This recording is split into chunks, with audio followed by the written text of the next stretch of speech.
নমস্কার শ্রোতা বন্ধুরা, আজকের আবারও চলে এসেছি সার্ভাইভাল আড্ডা দিতে। তো আগের দিন আমরা একটা বিড়াল ভূতের গল্প শুনেছিলাম এবং কিছু প্রশ্নও রেখেছিলাম। তো কালকে অনেক রিকোয়েস্ট করাতে প্রণয়বাবু বলেছিল একটা ভালো ভূতের গল্প শোনাবে। ভালো ভূত আর খারাপ ভূত বলে কিছু হয়? তো এই গল্পটা আজকের আমরা প্রণয়বাবুর মুখ থেকে শুনবো। প্রণয়বাবু, ভালো ভূত আর খারাপ ভূতটা একটু দর্শকদেরকে একটু শোনাও। হ্যাঁ, একদম, একদম, একদম। তো রাজবাবু যে কথাটা বললো, অবশ্যই মানুষ যদি খারাপ ভালো হতে পারে, বা এই সমাজের বাকি জীবজন্তু যত জীবই আছে প্রত্যেকে ভালো খারাপ নিয়েই তো আমাদের পৃথিবী। তো এগুলো যেমন ভালো খারাপ আছে, ঠিক তেমনি ভূতেদেরও ভালো খারাপ দিক আছে। তো আমি যে কটা গল্প শুনিয়েছি সব কটা ভয়ঙ্কর ভূতের গল্প, ডেঞ্জারের। আজকে একটা ভালো ভূতের গল্প। আজ থেকে বহুদিন আগে, তখন আমি মামা বাড়িতে থাকতাম। মামা বাড়িতে থাকার সময় তখন গ্রামের দিকে শ্যালো, ওই যেটা দিয়ে মাঠে জল দেয় না, শ্যালো হয় না, রাজবাবু বুঝতে হুম পারছো, শ্যালো হুম চেনো হুম তো? হুম। হ্যাঁ স্যার, চিনি। তো ওই একটা মাঠের মধ্যে মামার একটা শ্যালো ছিল। তো ওই শ্যালোতে গরমের সময় ওই শ্যালোতে জল দিত। তো সারা রাত করে ওই শ্যালোতে থাকতে হতো। আর শ্যালোটা ছিল একদম মাঠের মধ্যিখানে, তার দক্ষিণ মাঠ বলা হয়। আর সেই দক্ষিণ মাঠের একদম মাঝখানে, যার চারিদিকে যত দূর দৃষ্টি যায় শুধু মাঠের পর মাঠই লক্ষ্য করা যায়। আর কিচ্ছু নেই, শুধু মাঠ, শুধু মাঠ। আর মাঠের মধ্যিখানে ওই একটা শ্যালো, আর ভেড়ির পথ ধরে উঠে আসলে তারপরে মাটির পথ, তারপরে মাঠ। তো যথারীতি আমি আর মামা সন্ধ্যাবেলা পাইপ টাইপ গুলো সমস্ত কিছু ঠিকঠাক করে লাইন করে, যার জমিতে জল যাবে ঠিকঠাক করে লাইন করে দিয়ে আমি আর আমার মামা দুজনে শ্যালোর দিকে রওনা দিলাম। তখন সন্ধ্যাবেলা শ্যালোতে গিয়ে পৌঁছালাম, তখন 7টা বাজে। শ্যালোতে যার যার জমিতে জল দেওয়ার ছিল, দেওয়ার পরে একটা পাইপ আমাদেরকে ঘুরিয়ে দিতে হয়। না, যে মানুষটার জমিতে জল যাবে উনি ওই সন্ধ্যাবেলা এসে বললেন যে আমার জমিতে একদম শুকিয়ে গেছে, এখনই জলটা দেওয়া খুব দরকার। তো আমরা সঙ্গে সঙ্গে কি করলাম, ওই 7টার সময় পাইপটাকে ঘুরিয়ে ওই লোকটার জমিতে জলটা দিয়ে দিলাম। তারপরে যথারীতি আমরা বাড়িতে চলে এলাম। এইবার রাত্রে গিয়ে ওখানে থাকার পালা। তখন রাত 10টা। আমি আর মামা মাটির পথ ধরে শ্যালোর দিকে রওনা। দুজনে হেঁটে যাচ্ছি, পুরো ফাঁকা পথ, হাতে একটা ছোট্ট টর্চ লাইট। আমি আর আমার মামা। মাটির পথ শেষ হয়ে আমরা ভেড়ির ওপর দিয়ে পথ চলা শুরু করলাম।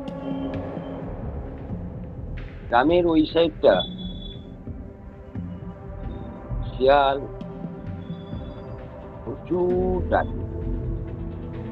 তো যথারীতি শিয়াল ডাকছে, চারিদিকে লম্বা লম্বা শুধু গাছ, ওই ভেড়ি রাস্তার কোল ধরে, আর আমরা ভেড়ি দিয়ে হেঁটে যাচ্ছি। শ্যালোতে যথারীতি আমরা পৌঁছালাম। শ্যালোতে পৌঁছানোর পর আমি আর আমার মামা আমাদের টিফিন, যেটা আমরা নিয়ে গেছিলাম রাতের খাবার হিসেবে, সেটা নিয়ে খেতে শুরু করলাম। শ্যালোর মধ্যে ঢুকে আমরা রাতের খাবারটা কমপ্লিট করলাম। তখন 10:30 বাজে। ঠিক তারপর আমি আর আমার মামা রাত্রেবেলা শুয়ে পড়ি। শুয়ে পড়ার পরে যথারীতি আমরা একটু তন্দ্রা মতো গেছি, পৌনে 12টা থেকে 12টার মধ্যে হঠাৎ গেটে আমাদের যে শ্যালোর দরজা ছিল, ওই দরজাতে একটা মহিলার আওয়াজ। মহিলাটি অল্প বয়সী, গলা মামার ডাকছে দাদা বলে। দাদা, দরজাটা খুলবে? আমার জমিতে জল, আমার বাবা আমাকে পাঠিয়েছে আমাদের জমিতে জল দিতে। তো মামা আমাকেও ঘুম থেকে তাড়াতাড়ি করে ডেকে দেয়, আমিও উঠি। মাঠের মধ্যে শ্যালো, মামা আর আমি দুজনেই আছি, আর কোথাও কেউ নেই। এত রাত্রে একটা মেয়ে ছেলে আর আমরা দুটো ব্যাটা ছেলে শ্যালোর মধ্যে আছি, তাই মামা দরজা খুললেন না। ওই কণ্ঠস্বরকে অনুসরণ করে আমার মামা বললেন যে, মা, এখন তো রাত 12টা বাজে, তুমি কালকে সকালে এসো তোমাদের জমিতে জল দিয়ে। তো সেই যে মহিলা কণ্ঠস্বরটা ছিল, সে বারবার একটাই কথা বলতে থাকে গেটের বাইরে থেকে, আমাদের জমিতে জল একদম শুকিয়ে গেছে, দাদা আমার বাবা পাঠিয়েছে জলটা এখনই দিতে। তো মামা একটু ইতস্তত বোধ করে ধমক দিয়ে বলল, এক প্রকার বিরক্তই হয়ে গেছিল, যে মা, আমরা দুটো ব্যাটা ছেলে ভেতরে আছি, এত রাত্রে আমি কোনো মহিলাকে আমার এখানে তো দরজা খুলতে পারি না, আর পুরো মাঠের মধ্যে, তুই চলে যা, তুই কালকে সকালে আয়, সকালে তোকে আমি জল দিই। যথারীতি মামা দরজা খুলছে না দেখে আর বারবার একই কথার কারণে মেয়েটা চলে যায়। মেয়েটা চলে যাওয়ার পরে আমাদের মধ্যে একটা চাপা উত্তেজনা কাজ করে। সন্দেহর বশে মামা আমাকে বলে, ভাগনা, ওটা কে ছিল? আমিও মামাকে বলি, মামা, আমার কোনো ধারণা নেই। তো তারপরে যথারীতি আমরা ঘুমিয়ে পড়ি। পরদিন সকালবেলা আমরা পাইপ ঠিক করতে গিয়ে দেখি, লাস্ট যে জমিটায় আমরা পাইপটা পেতে এসেছিলাম ভেড়ির ওপর দিয়ে 7:30টার সময়, সেই পাইপটা পুরো ফেটে জল লোকের জমিতে চলে যায়। তড়িঘড়ি করে আমরা শ্যালোর পাইপটাকে জয়েন করার জন্য শ্যালোটাকে ঘুরিয়ে বন্ধ করে আবার সেখানে গিয়ে পাইপটাকে জয়েন দিয়ে আবার পাইপটা চালু করি, কিন্তু সারা রাত অন্য একটা জমিতে জল চলে যায় পাইপ ফেটে যাওয়ার কারণে। তো সেক্ষেত্রে মামা, এর কারণ আমি আর আমার মামা দুজনেই কেউ বুঝতে পারিনি যে রাত্রে পাইপটা ফাটালো।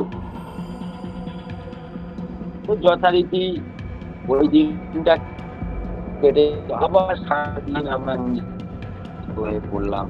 এটা নিয়ে মামার আর আমার মধ্যে একটা প্রশ্ন ছিল যে রাত্রেবেলা পাইপটা ফাটলো কিভাবে। তো তারপর যথারীতি আমরা সারাটা দিন নিজেদের ওই পাইপটাকে সঙ্গে সঙ্গে আমরা লাগিয়ে দিই। লাগিয়ে দেওয়ার পরে আমরা নিজেদের কাজে বেরিয়ে যাই। আমিও সারাটা দিন সকাল থেকে স্কুল, নিজের টিউশন নিয়ে ব্যস্ত হয়ে পড়ি, আর মামা নিজের কাজ নিয়ে ব্যস্ত। যথারীতি দিন পার হয়ে আবার সন্ধে নামে, আমি আর মামা আবার শ্যালোতে চলে আসি খাবার নিয়ে 10টার সময়। আচ্ছা, ওই দিন খাবারটা খাওয়ার পরে মামা কেন জানি না বারবার আমাকে বলছিলেন যে মহিলাটা কে ছিল যে কালকে। তো আমি সে জায়গায় কিছু বলতে পারিনি। মামাকেও আমারও সেই একই প্রশ্ন ছিল। তো তারপর দ্বিতীয় দিন যথারীতি আমরা খাওয়া দাওয়া করে শুয়ে পড়ি। ঠিক একই টাইমে আবারও সেই মেয়েটা আসে এবং সেই একই প্রশ্ন, আমার বাবা জল দিতে রেখেছে, আমাকে পাঠিয়েছে আমাদের জমিটাতে জল দিয়ে দেবে না দাদা, কালকের বলে গেলাম, তাও দাদা তুমি জলটা দিলে না। সেক্ষেত্রে আমার মামা একটাই কথা বলেছিলেন যে, মা, তুই দিনের বেলা কেন আসিস? তুই সকালবেলা আসতে পারতিস, এই রাত্রেবেলা এসেছিস। তো মেয়েটার মুখে একটাই কথা ছিল, সেই মহিলা কণ্ঠস্বরে একটাই কথা বলেছিল, দাদা দরজাটা অন্তত খোলো, আমি ভেতরে ঢুকে দুটো কথা বলি। আর মামার মধ্যে একটাই কথা ছিল, আমরা দুটো বেটা ছেলে আছি, সকালবেলা এসো, আমরা পুরুষ মানুষ আছি, দরজা খুলতে পারবো না, যা বলার কালকে সকালে বলো। বলার পরে মেয়েটা আবার চলে যায়। এইবারে আমাদের সন্দেহটা একটু বাড়লো। মামা একটা প্রশ্ন করে বসলো, যে প্রশ্নটা একটু হলেও আমারও মনে হয়েছে যে এটা আমার মাথায় কেন আসে। মামা ওই মেয়েটাকে প্রশ্ন করে, তোর বাবার নাম? যথারীতি ও ওর বাবার নাম বলে, এবং সেই মানুষটাকে আমরা চিনি বলে জানি। তারপর বাড়ি কোথায় জিজ্ঞেস করা হলে, ও বাড়ি ওর ওখানেই, ওই যে এরিয়াতে থাকি, যে এরিয়াতে আমাদের শ্যালো, ওই দক্ষিণ মাঠই বলে। তো তারপর ও চলে যায়। অনেকবার দরজায় ঘা দেওয়ার পরে ও চলে যায়। পরের দিন যথারীতি আবার সকাল হতে আমাদের নিজেদের কাজ নিয়ে আমরা ব্যস্ত হয়ে পড়ি। ওই ব্যাপারটাকে আমরা বেমালুম ভুলে যাই। দিনের কাজের চক্রে আমরা ভুলেই গেছিলাম যে রাতে আমাদের সঙ্গে ওই রকম একটা ঘটনা ঘটে। তো যথারীতি পরদিন সারা দিনের কাজকর্ম সারার পরে যখন সন্ধ্যাবেলা আবার আমরা শ্যালোর দিকে রওনা দিই, তখন একটা অজানা ভয় আমার মধ্যে কাজ করতে শুরু করে। না জানি মেয়েটা আবার হয়তো আজকে আসবে জলের জন্য। তো আমার কিঞ্চিত ভয় বাসা বেঁধেছিল বুকে। মামাকে আমি প্রশ্ন করলাম, মামা আজ দেখো আবার ওই মেয়েটা আসবে। মামা আমাকে যথারীতি আশ্বস্ত করে বললেন, ও কিছু নয় রে, হতে পারে কারোর জমিতে আমি জল দিইনি, সে আসে প্রত্যেক দিন, বদ মতলবও থাকতে পারে। কোন মহিলা আসে, এখন দুটো বেটা ছেলে থাকি, দরজা খোলাটা উচিত হবে না? আমরা আমাদের মতো থাকবো, যে আসে আসে। তারপরে মামার সঙ্গে আমি চলে যাই শ্যালোতে, গিয়ে খাওয়া দাওয়া সেরে যথারীতি শুয়ে পড়ি। এই দিন আর আমাদের ঘুম আসে। আগে থেকেই কেন একটা অজানা চাপা উত্তেজনা আমাদের মধ্যে কাজ করতে থাকে। আর যেন এটা মনে হতে থাকে, এই বুঝি ওই মেয়েটা এলো এই দিকে। যথারীতি যেমন টাইম, ঠিক সেই একই টাইমে সেই মেয়েটা এসে দরজা ধাক্কা দেয়া শুরু করে।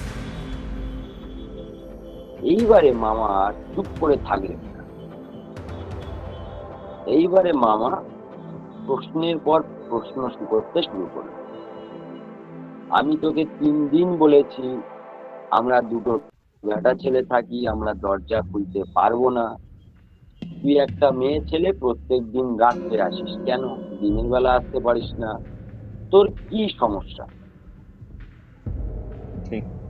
এখানে প্রশ্নের পর তারপর ওই মেয়ে কণ্ঠস্বরে ওপার থেকে একটা কথা ভেসে আসে, বাবা তোরা খুব ভালো ছেলে, তোদের কোনোদিন কোনো ক্ষতি হবে না। আমি প্রত্যেক দিন তোদের কাছে আসি একটা কথা বলার জন্য, কিন্তু তোরা দরজা খুলিস না, তাই আমি তোদের কিছু করতেও পারি না, কিছু বলতেও পারি না। তো তোদের কোনোদিন কোনো ক্ষতি হবে না, তবে তোদের একটা কথা আমি বলছি শোন, তোরা যে ভেড়ির ওপরে যে পাইপটা দিয়েছিস, ওটা আমার চলার পর প্রথম দিন আমি যেতে গিয়ে ওই পাইপটাকে ফাটিয়ে ফেলেছি।